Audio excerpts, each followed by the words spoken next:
Welcome to another edition of Gets Wrestling Report alongside my partner Quad. I'm your host Jamie. In this edition of the IWR, we're going to do our 2012 WWE Extreme Rules preview coming this Sunday on pay-per-view. We are doing this obviously before SmackDown like usual. No spoilers. No spoilers on this one, that's for sure. There's only 5 matches on this card on top of the pre-show match they have. It looks like they probably could add something. Maybe they'll just edit on to SmackDown or something like that. But there's definitely going to be some more matches on here just besides the 5. A squash match, some other bullshit they'll probably add on here. But as for now, we have the 5 in the pre-show. Maybe the Funkasaurus will make an appearance. Yeah, I don't want to see that. The pre-show match we have for the U.S. title. Champion Santino Marella going up against the Miz. My boy The Miz in a goddamn pre-show match after just a year ago defeating John Cena in the main event of WrestleMania.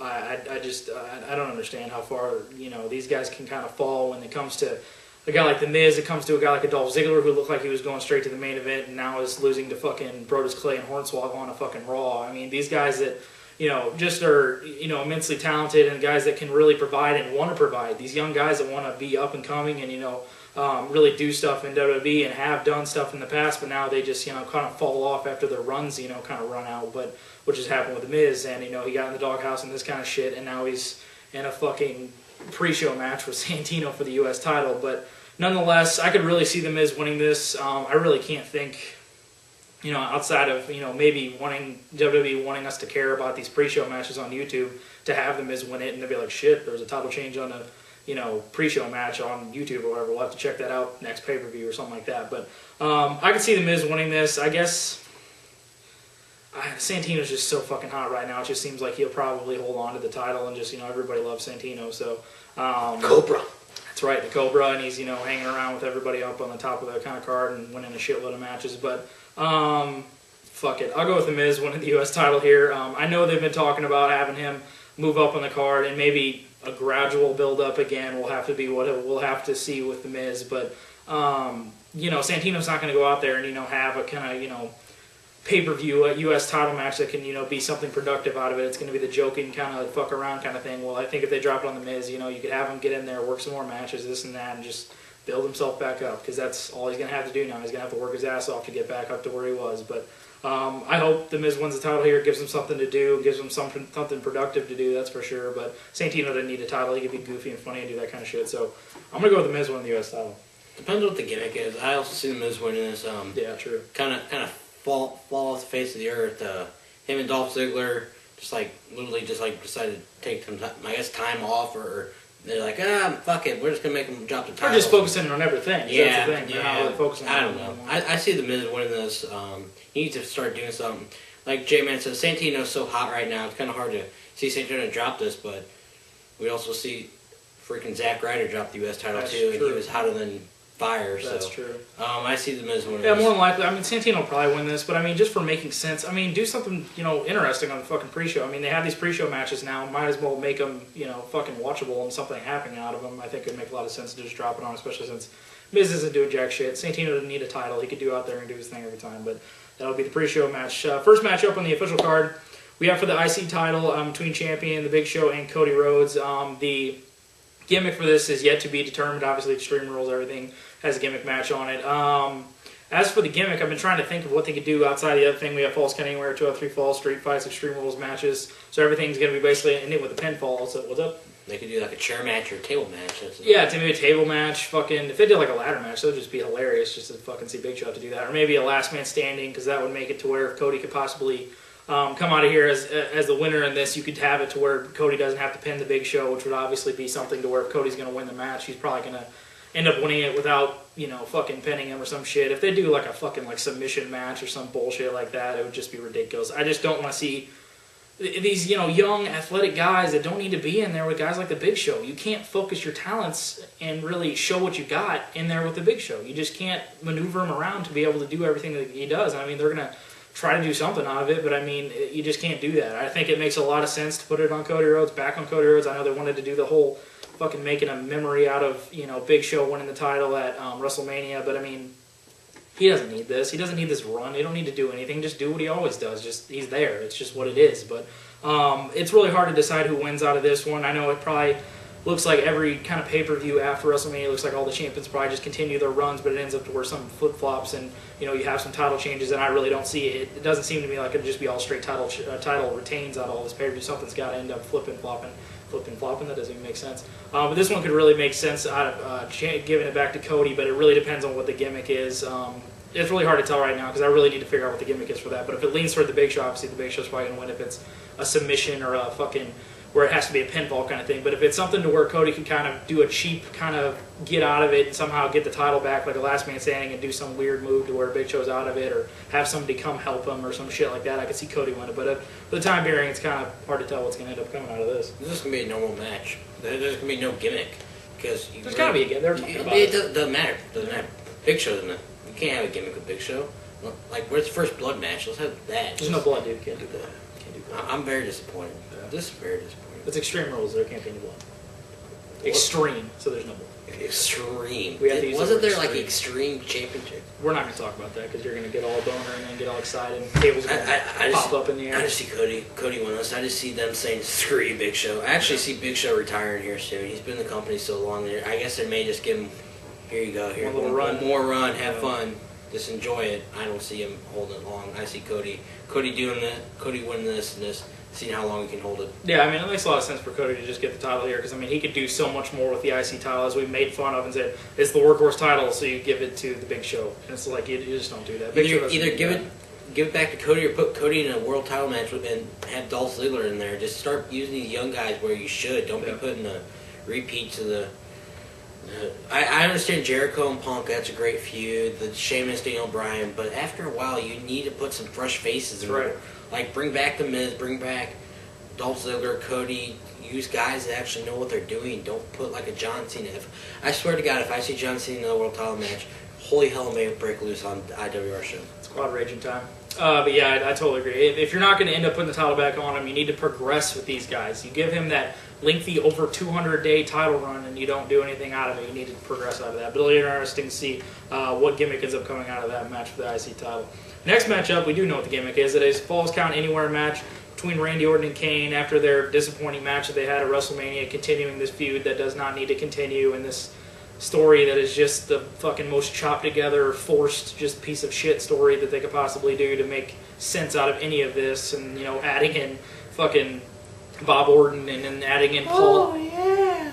The Paul Bear impersonation right there by Claudia. I added in Paul Bear this past week on Raw, which is that cheesy ass segment that they did. Just get out of this. I'm just so sick and tired. I'm just such a huge Randy Orton fan and just want to see him do something different. It is just so, just so stale right now with what Randy's doing. He's just not doing anything productive. He's just flip-flopping kind of here and there. Had that great stuff with him and Christian back in 2011, but it's just like he's been stuck and he's just been in this mode that he's just like, I'm the worker guy that just goes out there and puts on some solid matches, works these kind of chopped together, you know, half-thrown fucking piece of shit feuds that we end up putting in together, but he's not doing anything productive. And I just think if they just ended up turning him heel, do something fresh with him, I think that would be the best thing to do because he's man's in the prime of his career and just is one of the best ever in my eyes. And you just can't continue to do this just horse shit, kind of just throwing together stuff with this, you know, great talent. But we have this Falls Count Anywhere match with Randy Orton and Kane. You know, they've had their kind of street fight, no DQ matches in the past that were, you know, pretty good. They could go out there, and Randy's always a guy that can get physical, especially with Kane, you know, is a guy that really made it a career out of kind of doing that kind of stuff. But this one could be pretty good. Obviously, it could get kind of physical on the outside. It'll probably look like that match they had on SmackDown a couple weeks ago. I think they had like a street fight, like after WrestleMania, I believe, which was, you know, all right. So I could really see them kind of almost duplicating that here with the Falls Count Anywhere match. I'm going to go with Randy Orton get the win here. Like I said, Kane getting the win at WrestleMania, and then probably just give the win to Randy Orton here, and just something that I hope gets over, and hopefully they can find something that makes sense with both these guys and doing something differently, because this really is just not really working out. But I go with Randy Orton getting the win here. I agree with Jay, man. After Randy losing at Mania, I just see him getting the victory here. Like Jay, it's kind of really stale. Like Jay, man, this is just really choppy. Like. It looks like they're like, okay, WrestleMania's coming up. We need Randy Orton and Kane on the card. Yeah. Oh wait, like 5 years ago on a dark match. You didn't shake hands on a Sunday Night Heat. They didn't pee next to each other. It's just like, why would you force this? You stole my bologna sandwich, you son of a bitch. Okay, we know these two are probably one of the biggest names in the company with Orton and then Kane. And then you just like force it together. It's just like putting a puzzle with missing pieces. This doesn't fit. Yeah. We need to have these two. We need Randy Orton back in the world title match or having a consistent feud with the guy he can go with. And Kane is just a big guy who's been in the company a while. And he needs to continue on, helping the young guys get up. Not like a squash match, but bringing these guys up and having good matches with these guys where it's a good mid-card match. Not a world title match, a good mid-card match. Have Randy Orton. He's in the, like Jamin said, prime of his career. St. Charles born. Bob Orton. We just need to have him back in the world title match. That's all I got to say. If Paul Bearer and Bob Orton get involved in this match, it's just going to be terrible. They just need to have one-on-one, finish this feud, and then split, and just figure out what to do with these guys in the future. It's just a quick little story here. We have to get it out. He was mentioning Bob Orton. It's just so fucking random. You guys know my father, B Daddy J, who does the editing and all this kind of stuff, Jason. He works for this lawn company. He actually does Cowboy Bob Orton's lawn, and he went up to him and was like, "You wouldn't be related to the Randy Orton, would you?" And he's like, "Yeah, I'm his dad." So this is a really random segment, so we just have this random connection with Bob Orton now. That's pretty funny. He's my hero. He's his hero now. It's just random as hell. He was even wearing a Randy Orton hat, too. It's like, you don't connect the... I don't know. Dad's kind of random sometimes, but yeah, random story for you. Next matchup, we have a 2 out of 3 falls match for the World Heavyweight Championship featuring champion Sheamus versus the hottest shit on the planet, Daniel Bryan. Yes! Former world champion, losing his title at WrestleMania in a almost record 18 seconds, and that went to backfire right on him because he ended up coming the second hottest thing in the WWE besides CM Punk right now, and then Brock Lesnar obviously coming back in. But we're just loving everything about what's going on with Daniel Bryan right now, getting his absolute due with what he has earned, everything that he has earned finally coming to a head, and everybody realizing. It seemed like to us, we've known about Daniel Bryan for a very long time, obviously in the Indies, Ring of Honor, all this kind of stuff, finally coming to WWE. It's almost like the door has finally been opened to the mass of, regular mainstream fans of Daniel Bryan and just how great he can be and entertaining and, coming up with a yes chant that has just blown up and just become huge, transcending the fucking WWE right now. It's just been great to see. And finally, it seems like we're going to be finally getting a solid matchup out of these two, which I think we were wishing for at WrestleMania. Now we're getting a 2 out of 3 falls match for the world title here. This one could be really good.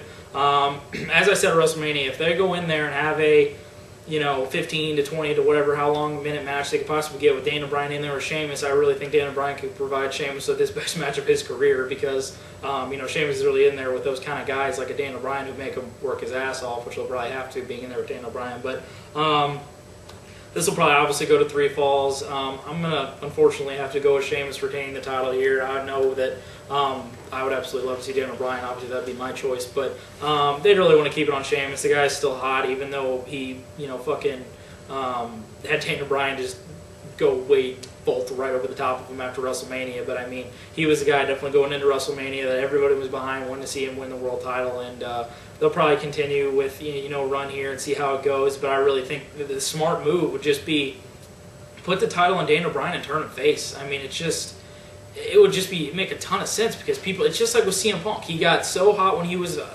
heel, doing the whole Nexus thing, and then finally had that promo last year, and then he flipped him face, and now he's the biggest damn star in the WWE right now. They could literally, he already is with, how over he is with Daniel Bryan and CM Punk, the 2 biggest in the WWE right now. But I mean, if they flipped him face and had him on SmackDown run the world title and have Punk on the fucking with the WWE title like they had before Daniel Bryan lost, I think it would make a lot of sense that people would just, continue to fall in love with Daniel Bryan. You see fucking those yes shirts flying off the fucking shelves even more than it already is. But I'm going to go with Sheamus retaining the title here. It's probably what they want to stick with and just see how this title run goes. But I would love to see Daniel Bryan get the title back here, though. Day one, Daniel Bryan fan right here. Okay, when you have a chant, just not in WWE, just not in wrestling, just in general, like the yes chant, where you could be anywhere in the country, and when you hear a yes chant, it comes back to one guy, Daniel Bryan. How sick is that? We were comparing this to the What chant by Stone Cold Steve Austin. Yeah. When you have a guy so hot right now, and then have him lose at Mania, and you're like, oh, we're just going to push him down. And when you come back to that Monday Night Raw after that, and it starts off with chants of yes, no matter what's going on, commercial, live, whenever you're at a Ring of Honor show and you hear yes chant, when you're at a TNA show and you hear a little muffled yes chant, Miami Heat game, Cardinal game, Blues game, any kind of sporting event, anything just in general where people can chant, and you hear a yes chant, and you're gonna make Daniel Bryan lose the title at WrestleMania, you got that blown up in your face, WWE. I see Daniel Bryan winning this. I see AJ trying to screw him and having Sheamus get a DQ in there, or AJ trying to fuck Daniel Bryan over or something like that. This yes chant, the bread and butter of Daniel Bryan going right now. It's just blowing up. Like they thought, oh, it's gonna be now hit what the new lock, the yes lock. The yes lock changed it. From okay, the literally, this is just becoming awesome, and I'm really excited to see Daniel Bryan actually succeed in WWE and moving up with the chant. Yeah, it's what he's earned for over 10 plus years, and he's finally getting it. It's great stuff to see there. Next matchup, we have a match that I am extremely looking forward to. We have a Chicago Street Fight for the WWE Championship featuring champion CM Punk going up against Chris Jericho. Obviously, this Extreme Rules pay-per-view being in Chicago, Illinois, my favorite wrestling city in the entire world. They just always show up. I've been there numerous times. It's a fucking just great atmosphere, and this is going to be another one of those occasions with not only they'll be crapping their pants for Daniel Bryan and all that kind of stuff. With this match, they love both of them. They're going to love Punk and Jericho. It's going to be great to see, and be making it a Chicago Street Fight, sticking that tag on there as being a Chicago Street Fight. This is going to be fucking outstanding. And with this feud, that's really, I was kind of like wondering how they were really going to do this, and obviously going with the best in the world thing, and then finally, right before WrestleMania, like 2 weeks, which I think wasn't executed right, like 2 weeks before WrestleMania, they started this thing up with, the whole drug and alcohol addiction, all this kind of shit with Punk's family, which I am starting to just absolutely love. I think it's just great drama, and it's really a story that they're really trying to make up and tell and kind of stuff like that. But it's really intriguing how these guys are playing it off, because they're playing it off beautifully. I just think that if they would have held off that till after WrestleMania, I think that would have made a lot of sense, and then do the best in the world up until, and then start that kind of stuff after. But that's the only little thing I would have changed about it. But as for what these guys are playing off right now, they're just doing it beautifully, because, I mean, these guys are the two of the greatest of all time. I mean, these guys can just go out there and do whatever the hell they want, and now getting us behind a story, going in there to tell a story in a match and everything they're doing. With this past week on Raw, with them faking like Punk was drunk and having to do that sobriety test out there, it's just another reason why it just proves that no one could top CM Punk when it comes to just about damn near anything. I mean, he's just the most entertaining guy. He just understands the crowd, understands what he's going to deliver just every single time. He's just a natural. That's what I was, we were rewatching that earlier today and just saying how he's just so childish and kind of plays that like joke up, just kind of like Shawn Michaels used to do back in the Attitude Era. Just kind of really reminds me of that. Obviously, Shawn Michaels, you guys know, in favor all time. It's the reason connecting the dots with him and Punk, which is just obviously you could connect there. But having all this, adding in the whole alcohol and the drug problems with Punk's family, and then doing the whole best in the world thing, and having it just be CM Punk and Chris Jericho. This is obviously, as it was at WrestleMania, it was great, and this really, I think, could even up that here in this Chicago Street Fight, because these guys can go out there and just really put on a unique street fight that I really think they could do. They don't make it a total just, brawl throughout everything. They could really wrestle some, do some outside stuff, do some, interesting little spots here and there that is just going to be outstanding. As for a winner, I really think either guy could really make it out of here. I know they really want to keep the title on Punk, as I would. I think it makes a lot of sense to just have this lengthy title run, which they should. He should have had it and kept it since July, since Money in the Bank, I really think. I could really see Jericho sneaking out of here with a win. It would just be such a Jericho thing to win the title in CM Punk's hometown of Chicago. Just stick it right to him. I think that would be fucking hilarious. But they should keep the title on Punk. It's the smart thing to do. He's the hottest thing in wrestling right now. Well, not right now. Daniel Bryan probably be Punk, Brock Lesnar. But he's just the best in the world, and it is what it is. And they should just keep the title on him in Chicago, in his hometown. I can't wait for this. It's going to be some great stuff. I have CM Punk, still your WWE champion. It's going to be one for the ages. After the WrestleMania match, you knew it wasn't over. Whenever he started pulling up family stuff and then he delivered the liquor basket, you knew it wasn't over. Seeing CM Punk come out like he was drunk, you knew it was coming. Being in Chicago, yeah. I'm literally just going to buy a bag of popcorn and just watch this. There's no way they can fuck this up. There is, but I hope to God they don't. Yeah. It's in Chicago. You have one of the two great wrestlers in WWE currently, and probably overall. Yeah. And it's just going to be interesting to see what they do and who walks out. Yeah. I'm picking CM Punk, but I could also see Chris Jericho in this. Yeah. But it's also just going to be one for the ages. That's all I gotta say. Yeah, it's going to be some great stuff to see. And CM Punk's home show in Chicago should be a great matchup there. Next matchup, we have the main event. It is an Extreme Rules match featuring the returning to the ring Brock Lesnar and John Cena. After John Cena's match at WrestleMania, losing to The Rock, coming out the next night, getting destroyed by the returning Brock Lesnar. I mean, there's just been so much stuff happening over this past month that has just been so intriguing, and I still just cannot believe this match is going to happen right now. It's just insane. I mean, they could have saved this shit for SummerSlam, could have saved this shit for WrestleMania next year. I mean, it's just amazing to the point that you didn't think that Brock Lesnar would come right back in and then be almost a damn near full participant, not, missing shows, not doing this and that. He's there every damn week, and I really, in my heart of hearts, when I saw Brock Lesnar come out, I'm like, all right, this is just totally badass, because I was freaking out because I, love Brock Lesnar. He's awesome, but I really thought, I was like, shit, he'll probably have his first match at, like, SummerSlam or some shit, and they'll hold off on it, kind of doing a Rock thing, or they'll just kind of do it, periodically, just kind of have him show up and this and that, and like, nope, next week we're going to have an Extreme Rules match at Extreme Rules with John Cena and Brock Lesnar. I'm like, holy shit, this is just dumbfounded. It's just amazing to see this going down finally. And we are going to see it go down with all that's been going on between these two, really playing off how Brock Lesnar's just there for business, just there for money, just wants to take John Cena out and become the face of WWE like he could have been for the past 8 years if he didn't leave. And John Cena showing that he's, falling down and kind of crumbling at his empire that he's built up in WWE and all this kind of shit. And the Cena era could be over. And had that great segment with Edge coming back. I had to mention Edge in this. Edge coming back on Raw and kind of pumping up Cena, saying how you got to be the old John Cena, the one that provided one of my best feuds and all this kind of stuff. So I think this could just be a absolute fucking brawl here. Obviously with these guys that are getting in there, having Lesnar bust open Cena's face in that kind of brawl that happened a couple weeks ago on Raw, which was a great segment there. But I'm going to go with Brock Lesnar getting the win here. If they have Brock Lesnar lose his first match back after everything that they've done so far, and really, it makes a lot of sense to see, what they're doing with John Cena right now. They're really trying to make him, bring him down to a point that we have not seen in John Cena's career ever, seeing him get these huge losses that it seems every time in and time out, John Cena's in that predicament. We're like, well, shit, John Cena's going to win this match. It is what it is. I would have put my damn life on that WrestleMania match that he was going to win it, but it just seems like they're trying to pull him down and show us, something that we haven't seen with John Cena where he's really struggling and he can't, win and all this kind of shit. They've done stupid shit in the past like that, but legitimately having him lose these matches, he lost to Lord Tensei on Raw, we saw that. We saw the Rock, match at WrestleMania. So they're really trying to bring him down, and I think losing to Brock Lesnar here, it's going to slowly start to, do a thing where it starts a trend, or where it starts to get to Cena, and who knows where the hell it'll go in the long run. But I'm really interested to see what we get out of this, because this could be really intriguing. I hope they don't fuck it up with some sort of BS shenanigans with Laurinaitis or all that kind of shit that could end up happening out of this. I hope they just go out there and let them do what they got to do. But as for winner, I'm going to go with Brock Lesnar.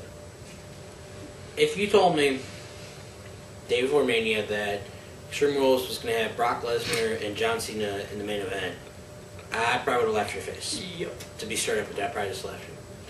And then whenever Brock Lesnar returned the Monday after Mania, I was like, they're just going to wait. They're going to sit on it. They're going to, okay, bust him open. Yeah, okay. I literally think they're finally pulling down Cena to show everybody he's freaking human. That could be. Everybody thought he was a superhero. When he got knocked down, he would do the 3 moves of doom and then win the match. That's a good point. He was so high that they realized that they have to start knocking down Cena. They have to start taking down the Cena tree. Because that thing got so big and his ego got so large, it seemed like in the ring, that no matter who he faced, he was going to win. Even if he faced the Undertaker at WrestleMania, he was going to somehow come back and win it almost. That's what I think they're doing with Cena right now. Yeah. I'm not upset with this, but I'm finally realizing, reading between the lines, seeing how he came out with the chain. I literally see Cena losing at Extreme Rules and then coming back that Monday with the old John Cena rap gimmick. And all the little John Cena fans are going to be completely crushed. I'm not going to be upset with that either. I see Brock Lesnar winning this. I see this match just going to be a complete slobber knocker. I see Brock Lesnar just destroying Cena. Cena may get some offense in there, but I just see Lesnar just rolling over him. And then Cena, I see the end of the pay-per-view, like they ended Raw, Cena staying in the ring by himself, or Cena getting up. I just want to see Cena just finally realize that he's not a god. He's not one of the million. He's not the face of the company anymore. He's the child's face of the company. They have the CM Punks and the Chris Jerichos. They have the main guys that are going to be the face of the company, not the little fruity pebble son of a bitch. You know my opinion on John Cena. I'm sick and tired of him. I see Brock Lesnar destroying Cena, and I will literally, you'll see me mark out like a little bitch. And if he doesn't, I will man up and say that I was wrong. Yeah. And I think Quad makes a great point is bringing down John Cena and making him human. I think that's a really great point into the fact that Brock Lesnar is such a real guy, and he's coming back, and he's not playing that WWE gimmick where he's just, I'm a monster, I'll go in and kick your ass. He's just playing Brock Lesnar. He's just himself. And he's really playing almost like what he did in UFC, which is just kind of being entertainment, just kind of being a dick out there and just saying, I'll just kick the shit out of you. That is what it is. He's not in there like, oh, I'm a fucking monster like he used to be back in WWE. He's just playing that real thing, and he's saying how, this is real, John. You're legitimately scared of me. You're not the face of the company anymore. I'm the real shit that can bring you down. And I think that's a great point of saying how making him just humanized. And I think that really is kind of what they're trying to express here, saying how you're not going to win everything out there. It's going to start to change, and I think that's something that we could possibly see a trend in rolling down the road to see possibly something different out of John Cena and maybe something unique that we really haven't seen before in the past. But it'll be really interesting to see what happens in that Extreme Rules match and Extreme Rules this Sunday. And this will now wrap up our 2012 WWE Extreme Rules preview. For my partner Quad, I'm your host J-Man. Be sure to check out our instant review after the pay-per-view Sunday. Thank you for watching another edition of the Instant Wrestling Report, your source for wrestling news, information, opinions, and sales. This is a battleground!